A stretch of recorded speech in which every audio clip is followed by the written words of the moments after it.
آگے بڑھتے ہوئے آپ کو بتائیں کہ کراچی میں Pakistan international maritime expo and conference کے تیسرے روز کا آغاز ہو چکا ہے۔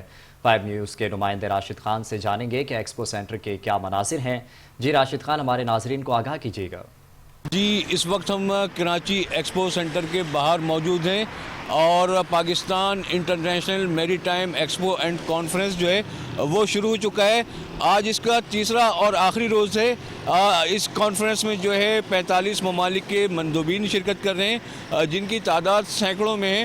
اس کے علاوہ مختلف ممالک کے جو دفاعی شعبہ ہے انہوں نے اسٹالز بھی لگائے ہیں، جن میں ان کے دفاع سے متعلق جو ہے جنگی ساز و سامان کی نمائش بھی کی جا رہی ہے۔ سینکڑوں کی تعداد میں ملکی اور غیر ملکی مندوبین اس میں شرکت کر رہے ہیں۔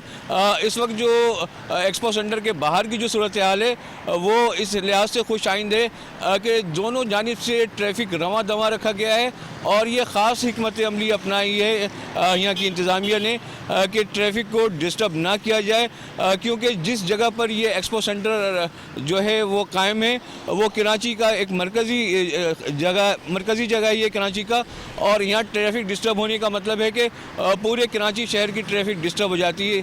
تو اس لحاظ سے یہ انتظامیہ کے لیے بہت کامیابی کی بات ہے کہ انہوں نے ٹریفک کو ڈسٹرب کیے بغیر ایک عالمی سطح کی کانفرنس کا انعقاد کیا، جو کہ نہایت ہی پرامن طریقے سے ہو رہا ہے، اور آج اس کا آخری دن ہے۔ جی